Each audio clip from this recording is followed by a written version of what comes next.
खुश आमदेद कहते हैं आपको इस प्रोग्राम में एक बार फिर। मुल्की अशराफिया मौजूद है वॉशिंगटन में, वो मज़े कर रही है या आवाम के मज़े कराने के लिए बहुत ही मुखलिसाना डायलॉग कर रही है। क्या हसन निसार साहब बड़ा एक तारीखी जुमला कह गए कि जिस मुल्क के आवाम, जिस मुल्क की अशराफिया अपने आवाम को ज़लील रुस्वा करती है, उसको ये याद रखना चाहिए कि फिर सुपर पावर्स उसके साथ भी वही हरकतें करते हैं। अब बारह उनका इशारा किस तरफ था ये आप तुसी समझ तो गए होगे। लेकिन ज़फ़र इलाली साहब, ये मैंने तो बड़ा मासूमाना सवाल किया था जिसको हसन निसार साहब ने कहा कि शरारती सवाल है। आप भी मुझे बता दें इसको लीड कौन कर रहा है इस डेलीगेशन को? हमारी एक डेलीगेशन, तीसरा स्ट्रेटेजिक डायलॉग अमेरिका से हो रहा है, ओबामा साहब भी आ गए, इसको लीड कौन कर रहा है? विंडो ड्रेसिंग है कुरैशी, और हाँ, विंडो ड्रेसिंग लीड, और जो जिनसे वो बात करना चाहते हैं, जिनसे वो एग्रीमेंट्स तय करना चाहते हैं, जिनसे वो गवर्नमेंट को कुछ मनाना है, उनसे कहना चाहते हैं, वो है कियानी साहब। यानी कुरैशी साहब को बस आगे किया हुआ है विंडो ड्रेसिंग। बिल्कुल, असल में हेड कियानी साहब, रियल पर्सन इज दिस। माने वो तो एक पावर रिफ्लेक्ट करता है ना मुल्क में भी। एक्चुअली इस मुल्क में who is the most powerful man है आर्मी चीफ। पार्लियामेंट, 18 करोड़ आवाम, वोट की ताकत, बुलेट, नई बैलेट, पता नहीं क्या बुलेट आजकल ज्यादा ताकतवर हैं, मगर नहीं, देखिए ये सब चैनल जिनसे आप अगर ये एग्रीमेंट करें और वो चाहते हैं वो एग्रीमेंट इम्प्लीमेंट हो, वो है फौज। Why are we an exception? क्या इंडिया का भी इसी तरीके से आर्मी चीफ जाके बात करता है ओबामा से? बिल्कुल नहीं, ओबामा चीफ। तो why are we an exception? We are an exception because that is the power reality। इस मुल्क की रियलिटी देखे ना American. Why is it so? मतलब यहाँ पर क्यों वही बात, 17 करोड़ आवाम की मंशा से मुंतखब पार्लियामेंट, वो क्यों मजबूत नहीं है? आपको मैं अगर ये कहूँ कि एक बहुत बड़ा ऑक्शन हुआ था पाकिस्तान में इन दी अर्ली 50s, उस ऑक्शन में हमारा डिसीजन ये था कि हम जाके हाईएस्ट बिडर को कोल्ड वॉर में अपने आप को ऑक्शन करें, बेचेंगे। हाँ, और हाईएस्ट बिडर था अमेरिका। उसके बाद आप देखिए अमेरिका और इस मुल्क की इंटरैक्शन। मिसाल के तौर पे 1965 में चीन ने, जिससे हमने कहा कि इंडिया के ट्रूप्स को आप इस ईस्टर्न रीजन में बॉटल अप करें ना, तो हिंदुस्तान की फौज पूरे वेस्टर्न रीजन में ठीक। तो उन्होंने हमें कहा कि क्या आप वाकई लड़ना चाहते हैं? अगर आप वाकई लड़ना चाहते हैं तो आइए हम आपके साथ स्टाफ टॉक्स करते हैं, हम साथ लड़ते हैं हिंदुस्तान के खिलाफ। अयूब खान ने कहा नहीं। 1960 में आपके पास एक मौका था जब हिंदुस्तान और चीन की लड़ाई हो रही थी, उधर भी आप प्रॉब्लम्स क्रिएट कर सकते थे हिंदुस्तान के लिए, नहीं किए, आपने नहीं किया। उसके देखिए, जब से ये फौज है, ये फौज जो है वो हर वक्त उनकी ओरिएंटेशन उधर होगा जिनके पास पैसे हैं। क्यों? जिनके पास हथियार हैं, जिनके पास वेपन सिस्टम है। बिकॉज इस मुल्क का चीफ कंसर्न ये है कि हिंदुस्तान से बचना है।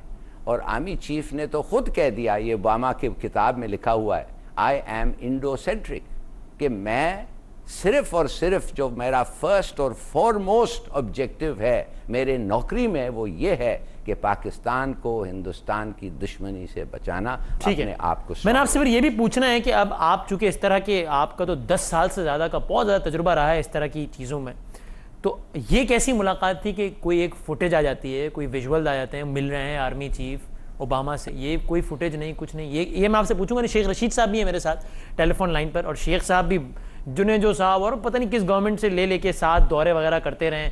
जमाली साहब ने भी जो आखिरी दौरा किया था जिसके बाद आके वो बेचारे फारिग हो गए, उसमें भी शेख रशीद साहब साथ हैं। मैं बड़ा शुक्रगुजार हूँ, उन्होंने वक्त दिया। हालांकि अभी वो मौजूद हैं, फारूक लगारी साहब का जो इंतकाल हुआ, इंतहाई अफसोसनाक वाक़या, वहाँ भी ताज़ियत के लिए मौजूद हैं। लेकिन हमने उनसे यही कहा कि मुल्की सियासत पे नहीं बल्कि ज़रा अमरीका पाकिस्तान ताल्लुकात पे बात करना चाहते हैं, तो शेख साहब ने वक्त दिया है हमें। शेख रशीद साहब, अस्सलाम वालेकुम। वालेकुम अस्सलाम। शेख साहब, मुझे बताइए कि ये अमेरिका ने कल ये भी कहा है कि पाकिस्तान, ये अमेरिका जो है वो जमहूरियत के हक़ में, उन्होंने एक बार फिर बयानात दिए, हुकूमत के हक़ में नहीं, जमहूरियत के हक़ में। अच्छा, एक वफ्द गया जिसकी क़यादत आप बताएं, पता नहीं कियानी साहब ने की या शाह महमूद कुरैशी साहब ने की, उस वफ्द ने मुलाकात की ओबामा से। अच्छा, फिर अमेरिका जमहूरियत का लाग भी अलाप रहा है, तो अगर जमहूरियत का लाग अलाप रहा है तो ओबामा साहब ने कियानी से क्यों मुलाकात की? गिलानी साहब या जरदारी साहब को क्यों नहीं बुलाया, वो मिल लेते? ये ज़रा समझाएं हमें। देखें, ये जो स्ट्रेटजिकल डायलॉग की बात की जा रही है और वो मीटिंग हो रही है, ये नजरिया जरूरत की मीटिंग है। इसको स्ट्रेटजिकल डायलॉग कहना ही अव्वल तो गलत है, क्योंकि कुछ लेने जा रहे हैं हम, कुछ वो देंगे, और किन शराइत और किन मसलों पे देने जा रहे हैं। ना हमारी ये पोजीशन है कि हम डायलॉग कर सकें और ना हम उनकी ये पोजीशन है कि वो कोई खुल के इजहार कर सकें। बाकी जमहूरियत तो जिस वक्त पिछले दौर में नायत नामसद हालात थे, उस वक्त भी वो जमहूरियत की हमायत में थे और जमहूरियत की हमायत में होना चाहिए। जमहूरियत बुरी चीज नहीं। अगर सियासतदान इसे खुद अपने हाथों से इसका गला दबोच रहा हो और इसको गला घोंट रहा हो तो इसका मतलब ये नहीं जमहूरियत बुरी चीज है। जमहूरियत एक अच्छी चीज है, जमहूरियत की हमायत नहीं, जो अमेरिका ये कहता है कि हम जमहूरियत के हामी हैं, तो do they really mean it, या वो ऐसे लारा लप्पा दे रहा होता है? यानी अगर हम कंपेयर कर लें, पाकिस्तान में जब डिक्टेटरशिप रही तब अमेरिका ने कितनी बिलियन डॉलर्स की इमदाद दी और जमहूरी हुकूमतों को कितनी इमदाद दी, तो हमें पता नहीं चल जाता कि अमेरिका ने वाकई जमहूरियत का साथ दिया है कभी? देखिए, डिक्टेटरशिप के दौर में उसका इंटरेस्ट जो था वो काफी, ये पहली दफा एक जमहूरी मुंतखब हुकूमत है। जमहूरी कहना तो बड़ा एक अजीब बात होगी। एक मुंतखब हुकूमत है, लोगों की वोटों से आई हुई, जिसके दौर में वो इमदाद भी दे रहे हैं और इसको ऑक्सीजन टेंट में भी लगा के रखा है। ना वो खुल के सामने आ रहे हैं, ना छुप रहे हैं, इमदाद भी दे रहे हैं, जिंदा भी रखना चाह रहे हैं। लेकिन बुनियादी सवाल ये है कि उनका अहम इशू है, वो है कि अगर उन्होंने अफगानिस्तान से निकलना है तो अमेरिकन डिप्लोमेसी ये कह रही है कि पाकिस्तानी फोर्सेस को शमाली वजीरिस्तान में जाना है।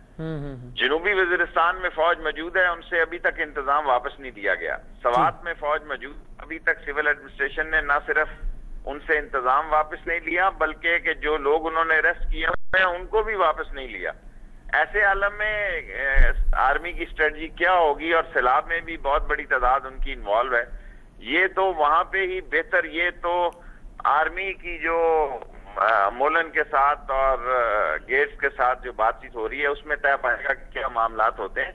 नहीं शेख साहब, जरा ये बताएं ना, वो जो मैंने आपसे पूछा कि ओबामा अगर मिल रहे हैं तो जरदारी साहब या गिलानी साहब क्यों नहीं आए, उनसे क्यों नहीं मिले? ओबामा जमहूरियत का लाग भी अलाप रहे हैं और आर्मी चीफ से मिल रहे हैं। ये जरा मेरा ख्याल है मौजूदा हुकूमत ने फिनांस को और फॉरेन अफेयर को फौज के हवाले कर दिया हुआ है और वो जितने पॉइंट्स होते हैं वो भी उन्हीं के तैयार होते हैं और जो कुछ वो मुज़ाकरात की प्रिपरेशन करती है फौज ही कर रही है और फौज ही जो अहम मामलात हैं वो उन्होंने हुकूमत ने, क्योंकि इनको करने के लिए और बहुत सारे काम हैं, ये फारिग तो है ही नहीं है, क्योंकि ये एक ऐसी हुकूमत है जिनको फजूल काम करने के लिए बहुत वक्त है और काम करने वाले के लिए इनके पास वक्त नहीं है। अच्छा, अगर ऐसा ही है कि सारा कुछ फौज ने ही डील करना है तो वहां वजीर पानी और बिजली राजा परवेज अशरफ पहुंचे हुए हैं, वो क्यों पहुंचे? उन्होंने क्या अमेरिका में भी तारीखें देनी है कि 31 जुलाई के बाद अमेरिका में लोड शेडिंग खत्म हो जाएगी? कमर जमान कायरा साहब भी, अमेरिका में तो वजीर इत्तलात ही कोई नहीं, उनका हम मनसब कोई नहीं, कायरा साहब भी पहुंचे हुए, नजर मोहम्मद गोंदल साहब भी पहुंचे हुए, उन्होंने क्या गंदुम के बीज लगाने हैं वहां पे? ये वज़रा की जो एक फौज जफर मौज, वो फिर क्या कर रही है वहां पे लेमोजीन में घूमने के अलावा? देखिए, बिजली का हमारा प्रॉब्लम है, उसकी सोल्यूशन के लिए ये जो करप्शन के अलंबरदार और ये प्राइवेट प्लांट्स जो उन्होंने इलेक्ट्रिसिटी के पावर प्लांट्स आए हैं नकारा, जो लाहौर के स्क्रैप से मिल सकते हैं, सो इन इशू से हटकर अगर कोई संजीदा गुफ्तगू की जाए तो मेरा ख्याल है इन लोग वहां काम कर सकते हैं अगर काम करने के लिए गए हैं। और एक इनके लिए मैं समझता हूँ काम करने की बड़ी गुंजाइश है अगर ये काम करना चाहें और ऐसे हालात में ही कुछ बेहतरी के हालात पैदा हो सकते हैं अगर इनकी नीयत साफ हो। अगर माल बनाना हो तो फिर तो कोई नीयत की बात नहीं है, बात यह है कि अगर सिद्ध के दिल से ये काम करना चाहें तो ये तीनों हजरात वहां पे पाकिस्तान के लिए बहुत कुछ कर सकते हैं। कुछ लम्हे हमारे साथ रहेगा शेख साहब, मैंने जफर इलाही साहब अफसोस पे हूँ, मैं आपसे इजाजत चाहूंगा। अच्छा चलें ठीक है, आप एक जगह चुके वहाँ पर एक ताज़ियत में, तो आपको बहुत बहुत शुक्रिया। ये लाइव प्रोग्राम की खूबसूरती है, कभी इस तरह भी हो जाता है, कुछ टेबल वगैरह कुछ अनस्टेबल हो गई, कोई ऐसा मसला नहीं। एक ब्रेक में मैं जाना, लेकिन हिलाली साहब पहले मुझे बता दें ज़रा कि ये कुछ तस्वीर शाया नहीं हुई, कोई फुटेज नहीं आई मुलाकात? ये देखिए, इसलिए तस्वीर नहीं आई कि वो बताना नहीं चाहते हैं कि वो उसको ज़्यादा लिफ्ट दे रहे हैं।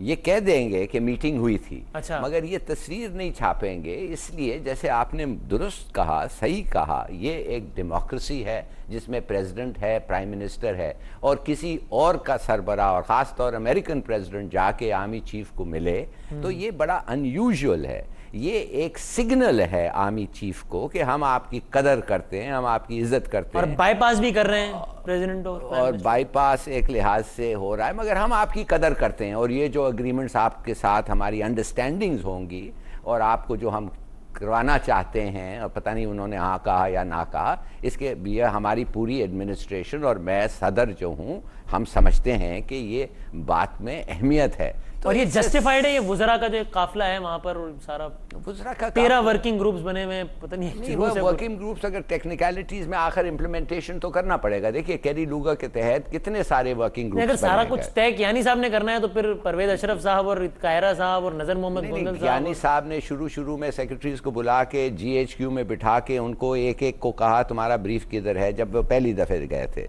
अब उस ब्रीफ पे काम हो रहा है, वही सेक्रेटरीज हैं, वो मिनिस्टर्स हैं जो अपने काउंटर पार्ट से मिलके इस मुल्क में जो 1.5 बिलियन जो आपको हर साल मिलेगा, आखिर वो किधर खर्चेंगे, अमेरिकन जानना चाहते हैं। उसकी ऑडिटिंग कैसी होगी, उसकी ट्रांसपेरेंसी कैसी होगी, ये बहुत चीज़ें हैं जो अमेरिकन जानना चाहते हैं, जो कियानी का काम नहीं है। ये एक ब्रेक में ले लूँ, और ब्रेक के बाद प्रोग्राम के आखिरी से मैं पूछेंगे अगेन। एक तो उन्होंने कहा कि अमेरिका इस बारे में भी कंसर्न है कि जितने पैसे दे रहा है वो कहाँ लग भी रहे हैं, जहाँ लगने चाहिए वहाँ लग रहे हैं या कहीं और ही लग रहे हैं।